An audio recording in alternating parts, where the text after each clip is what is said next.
저도 9.0의 성적, 즉 한 문제도 틀리지 않아야 받을 수 있는 점수를 받았지만 시험에서 모든 단어를 완벽하게 알지 못했습니다. 안녕하세요. 저는 교환학생을 다녀와 막 귀국한 대학생 고우해커스 IELTS 멘토 10기 박재연이라고 합니다. 2022년 12월에 딱 한 번 IELTS를 응시하여 리딩 9.0, 리스닝 8.0, 라이팅 6.5, 스피킹 6.5로 오버롤 7.5라는 성적을 받았고 스페인 바르셀로나로 꿈꾸던 교환학생을 갈 수 있었는데요. 교환학생을 고민하시는 분들께 도움이 될 만한 이야기와 단 한 번의 해외 체류 경험 없이 어떻게 첫 시험에 IELTS를 졸업할 수 있었는지 들려드릴게요. IELTS를 저처럼 외국에 가기 위해 응시하시는 분들이 많을 거라 생각하는데요. 저는 교환학생 생활 동안 IELTS의 4개의 영역을 모두 고르게 공부해두길 정말 잘했다고 생각한 순간이 많았습니다. 학문적 라이팅과 스피킹을 조금 익혀둔 상태로 갔기 때문에 더 익숙하게 레포트나 발표를 진행할 수 있었고 또 다양한 어령에 적응해 다양한 국가에서 파견된 친구들과 교류할 때 큰 도움이 되었어요. 영어 시험을 준비해놓고 교환학생을 어쩌다 스페인으로? 라고 생각하실 수도 있지만 라틴 문화권에 대한 관심, 온화한 기후와 친절하고 흥 넘치는 문화까지 저한테 부족한 점 하나 없는 선택이었어요.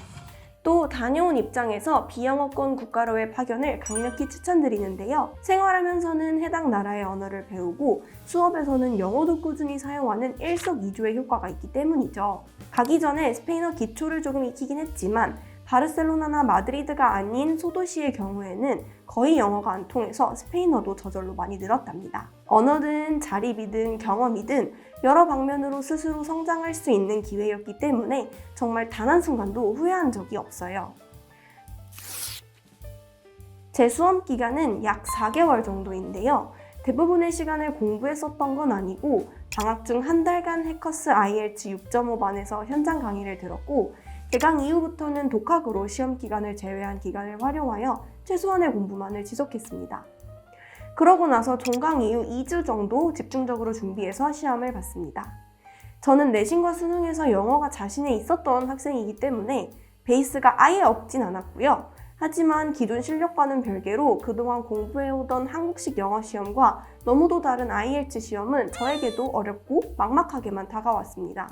처음 응시를 결심했을 때 학원을 다닐까 독학을 할까 고민을 정말 많이 했는데요. 독학이 충분히 가능할 거라 생각해 해커스 IELTS 교재부터 샀습니다. 하지만 공부 방향성을 몰라 점점 불성실해지는 제 모습을 발견했고 고민 끝에 해커스 어학원에 등록했습니다. 인터넷이나 주관처에서 제공하는 정보에도 한계가 있기 마련이기 때문에 현장 강의를 통해 다양한 문제 유형, 채점 기준, 또 시험 팁 등을 알 수 있어서 좋았고 이때 들은 정보들이 나중에 독학 시에도 큰 도움이 되었습니다. 특히 라이팅과 스피킹의 경우는 더더욱 단과 강좌라도 수강하시는 것을 꼭 추천드려요. 그냥 잘 쓰고 잘 말한다고 해서 점수가 잘 나오는 과목이 아니거든요. 처음엔 저도 유튜브에 올라온 모의 시험 영상을 보고 나도 저 정도는 하는 것 같은데? 라는 생각을 했었는데 학원 첫 스피킹 첨삭에서 예상 밴드 스코어 5.0에서 5.5 정도를 받고 엄청 충격을 받았던 기억이 있네요. 두세 차례 첨삭을 받고 나면 비슷한 지점에서 실수가 반복된다는 것을 스스로 자각할 수도 있고요. 또 이걸 정리해 두었다가 나중에 독학할 때에도 해당 피드백을 기준으로 기준표를 만들어 답변 녹음 후 셀프 첨삭을 진행했습니다. 나의 위치를 파악하고 전략적으로 준비한 이 과정에서 스피킹에서 처음 예상 스코어보다 약 1.0 정도 높은 밴드 스코어를 받을 수 있었던 것 같습니다. 반면 독학의 장점은 주어진 시간을 유동적으로 조정하고 나에게 맞춰 영역별로 시간을 분배할 수 있다는 점입니다. 저는 학기 중에는 리딩과 리스닝을 짬짬이 시간 내어 공부하였고 종강 직후 2주 동안은 라이팅과 스피킹만을 본격적으로 준비했었는데요. 해커스 교재를 바탕으로 라이팅과 스피킹의 경우 모범답안과 빈출 주제를 연습했습니다. 리딩과 리스닝의 경우 실제 시험과 시간을 동일하게 설정하여 문제를 푸는 게 정말 도움이 많이 됐습니다. 독학러 분들께 제가 멘토로 활동했던 고우 해커스 사이트를 소개해드리고 싶은데요. 독학하시면서 무엇 때문에 성적이 오르지 않는지 스스로 분석하는 게 쉽지 않잖아요. 같은 시험을 준비하는 여러 사람들과 정보를 나누며 독학의 최대 단점인 자기 객관화의 어려움과 나태함을 다잡을 수 있었고요. IELTS 공부하시는 분들께 너무 유용한 무료 공부 소스들이 많아요. 이미 유명한 무료 라이팅 첨삭 게시판에서는 혼자 쓴 답변의 부족한 부분들을 체크할 수 있고 매일매일 새로 업데이트되는 무료 리딩, 리스닝 문제 게시판이 있어서 컴퓨터 시험을 준비하시는 분들은 실전 연습처럼 활용해 보시면 좋을 것 같습니다. 혼자 준비할 자신은 없는데 시간적, 경제적, 거리적 측면 등 다양한 이유로 학원 수강이 어려우신 분들께는 인강을 추천하고 싶습니다. 과목별 수강이 가능하기 때문에 스스로 부족하다고 느끼는 부분은 꼭 강의의 도움을 받아 메꾸어 가시는 것을 추천드려요. 많은 분들이 독학할 때 하루에 4과목을 골고루 공부할지 과목별로 정해서 할지 고민하시는데요. 사람마다 다르겠지만 전 4개를 한 번에 하면 효율이 좋지 않을 뿐더러 그 압박감이 오히려 독이 될 때가 있는 것 같아서 주중, 주말 단위로 과목을 나누어서 공부했습니다. 파트별로 이야기하기 전에 저는 오버롤 점수를 단기간에 전략적으로 준비하기 위해 리딩과 리스닝을 집중 공략한 케이스라는 점 참고해주세요. 예를 들어 시간을 많이 낼 수 있는 주말에는 호흡을 길게 이끌어갈 수 있는 리딩, 리스닝 모의고사와 전주 모의고사들의 오답 노트를 했고요. 주중에는 틈틈이 라이팅, 스피킹을 태스크 단위로 풀어보고 모범 답안 분석 및 템플릿 복습, 단어 수거, 표현 암기를 하며 준비했습니다. 특히 라이팅은 태스크 1, 2의 시간 분배를 스스로 해야 하기 때문에 각각 20분과 40분으로 정해두고 작성했습니다. 미리 연습을 해두시면 당일에도 당황하지 않을 수 있어요. 스피킹의 경우도 비슷했어요. 하루에는 파트 1을, 다음 날에는 파트 2를 연습하려고 했습니다. 실제로 파트 1과 파트 2, 3의 질문 내용이 비슷해서인지 이렇게 나누어서 공부하니까 한꺼번에 더 많이 말할 수 있어서 유창성도 좋아졌던 것 같아요. 또 많은 분들이 단어는 어떻게 공부하면 좋냐고 많이 물어보시는데 기본적으로 해커스 초록이 복화책을 사용했습니다. 다만 저는 단어장만 외우려고 하진 않았고 많은 양을 훑는다는 느낌으로 봤고요. 리딩이나 리스닝에서 모르는 단어와 헷갈리는 단어를 지문별로 나누어서 정리해 놓은 것이 효과적이었습니다. 그 옆에 틀린 이유를 같이 메모해 두시는 것도 추천드려요. 나중에 다시 봤을 때에도 기억에 더 잘 남더라고요. 만약 어휘력이 아직 많이 부족하신 상태라면 초록이 복화책을 목표 수험 기간에서 1개월 정도 뺀 기간 안에 다 보겠다는 생각으로 하루에 암기할 양을 소분해 주시면 좋을 것 같아요. 마지막 1개월은 단어를 외우기보다는 실전 연습에 열중하는 것이 더 좋기 때문이죠. 저는 모든 유형의 리딩을 읽을 때 하나의 원칙을 가지고 문제를 풀었습니다. 바로 무조건 문제를 먼저 훑으면서 어떤 유형인지 파악하고 문제를 먼저 읽을지 지문을 먼저 읽을지 결정하는 것이었습니다. 팁을 드리자면 리딩에 가장 많이 등장하는 5가지 유형 중 질문 먼저 독해하는 유형은 서머리와 매칭 유형이고 지문 먼저 독해하는 유형은 short question, heading, true, false, not given인데요. 문제를 먼저 보든 지문을 먼저 보든 중요한 것은 표지어, 즉 키 프레이즈를 잘 체크해서 최대한 기억하며 비교해야 한다는 것입니다. 보편적인 단어를 꼽는 것이 아니라 패러프레이징 되기 어려운 단어를 꼽아야 지문과 질문을 여러 번 번갈아 봐서 생기는 오류와 시간 낭비를 줄일 수 있기 때문입니다. 지문을 볼 때도 단어 단위가 아니라 어디쯤 해당 내용이 있었는지 문단 단위의 넓은 시야로 독해를 해주시면 더 좋고요.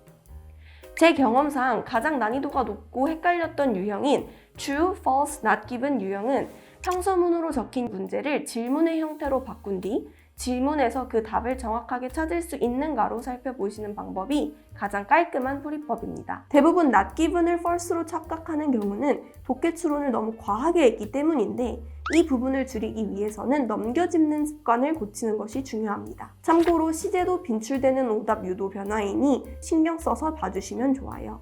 또 지문만 먼저 읽고 단어 따로, 문제풀이 따로, 오답노트 따로 이런 식으로 단계를 분리해서 공부하는 곳은 효과가 없습니다. 꼭 먼저 실전처럼 풀어주세요. 저도 9.0의 성적, 즉 한 문제도 틀리지 않아야 받을 수 있는 점수를 받았지만 시험에서 모든 단어를 완벽하게 알지 못했습니다. 모르는 단어가 나와도 넘어가고 전후 맥락을 통해 유추하여 문제를 풀었습니다. 이것이 바로 독해의 기본기라고 할 수 있겠죠. 단어를 모르더라도 독해를 이끌어 나가려고 연습하는 능력을 키우셔야 실전에서도 지금 연습하고 있는 만큼 100% 발휘하여 성적을 받을 수 있습니다. 가장 큰 고비는 스피킹 시험이었는데요. IELTS 시험은 회화를 잘하면 유리하다? 저는 아니라고 생각합니다. 회화를 할 때 자연스럽게 나오는 와 같은 표현은 오히려 IELTS 스피킹에서 감점 요소가 될 수 있고 She can do, oh no, I'm sorry, she cannot do 처럼 자신의 발언을 정정하는 재진술 역시 감점 요소가 될 수 있습니다. 그래서 스피킹 영역 정복을 위해 템플릿을 무조건 외워서 당황했을 때에도 이 공식만큼은 바로 말할 수 있도록 훈련하는 것이 매우 중요합니다. 저는 실제 시험에서 다시 한번 말해줄 수 있는지 외워간 프레이즈를 그대로 말해 큰 폭으로 점수를 깎이지 않았던 것 같습니다. 이건 묻는 말에 제대로 답변하지 못하는 오프토픽보다 훨씬 나은 선택이기 때문이죠. 또 긴장하다 보니 수일치 같은 간단한 문법도 틀리는 경우가 굉장히 많은데 반드시 반복해서 익혀주세요. 너무 긴장되는 스피킹 실전에 대비하기 위해 몇 가지 팁을 드리자면 평소 본인의 답변을 녹음해 들어야 합니다. 리스닝 노트 테이킹을 하듯이 본인의 녹음의 주장, 근거를 정리해서 받아 적어보시는 방법도 추천드립니다. 전 제 답변의 논리적 개연성을 객관적으로 판단할 수 있어서 큰 도움이 되었습니다. 또 시험 3일 전부터 매일 가족 혹은 친구들에게 부탁해 롤플레이닝을 진행했는데요. 면대면으로 진행하는 시험 특성상 분명 준비했던 주제임에도 버벅거리는 경우가 있었기 때문입니다. 스터디메이트를 구해서 서로 연습하시거나 구글에서 다양한 나이대, 인종, 성별의 외국인 사진을 찾아 컴퓨터에 띄워놓고라도 꼭 사람의 얼굴과 눈을 보고 말하는 연습을 해보세요. 긴장을 푸는 데 꽤 도움이 되더라고요. IELTS 리스닝은 토플과 비교하였을 때 영국 억양의 지문이 압도적으로 많기 때문에 꾸준히 듣기 mp3 파일을 듣고 실전 연습을 해주셔야 합니다. 최대한 음원을 듣기 전에 문제를 스캔해 키워드 체크를 해두셔서 직청직해하는 능력을 길러야 하는데요. 정보가 쏟아질 때 지금 집중해야 하는구나 라는 민감성을 키우시는 것만으로도 키워드 듣기가 더욱 쉬워질 수 있습니다. 듣기 능력을 향상시키기 위해서는 많이 듣는 것도 중요하지만 내가 들은 것이 맞는지, 나는 이렇게 들었는데 실제로 화자는 이렇게 이야기한 것이구나를 비교 분석해 주시는 과정도 중요한데요. 스크립트를 분석하다 보면 억양에 대한 감을 잡을 수 있다는 것과 내가 계속해서 잘못 듣고 있는 부분이 어디인지, 또 민감한 오답인 s의 유무와 on, the를 언제 붙여야 하는지 문법적인 부분까지 한 번에 공부할 수 있다는 점이 장점입니다. 하지만 레벨이 어느 정도 되시는 분들은 최종적으로 스크립트를 보지 않고 오답 노트를 작성하길 추천드려요. 저는 리스닝 영역이 4가지 영역 중 가장 집중력을 요구하는 영역이라고 생각합니다. 긴 음원을 실전처럼 연습하기 위해서 저는 음원을 섹션별로 나누어 듣지 않고 무조건 통으로 다 듣고 문제를 끝까지 푸는 연습을 했습니다. 사실 4개의 지문을 하나 혹은 2개씩 나눠 듣는다면 대부분의 수험생들은 모두 실제 성적보다 더 높은 정답률을 받게 될 것입니다. 하지만 연습할 때부터 장시간 듣기에 익숙해져야 습관이 됩니다. 이를 통해서 실전에서 잘 못 들어서 당황했을 때에도 바로 다음 지문으로 넘어갈 수 있는 대처법도 배울 수 있답니다.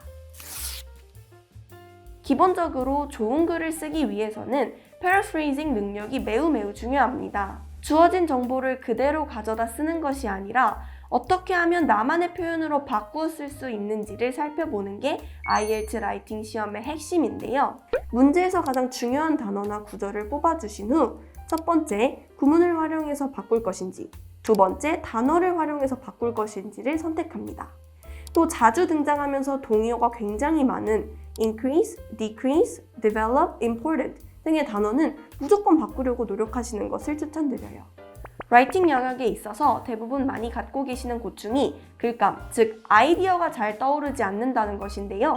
이럴 때는 나의 생각보다 객관적으로 근거가 더 많은 주장을 선택하길 추천드려요. 전 실제 시험에서 제 실제 생각이 아니라 보편적인 통계나 관련 정책, 예시 등을 통해 근거를 더 많이 제시할 수 있는 주장을 선택했습니다. 이러면 난해하다고 느껴지던 장문이 그나마 쉬워질 수 있어요. 또 근거들이 더 객관적이기 때문에 설득력이 생기게 됩니다. 개인의 경험을 서술하는 방법도 물론 있겠지만 이 방법은 최후의 선택지로 두시고 주로 객관적이고 사실적인 서술을 통해 근거를 백업해 주시는 것이 좋습니다.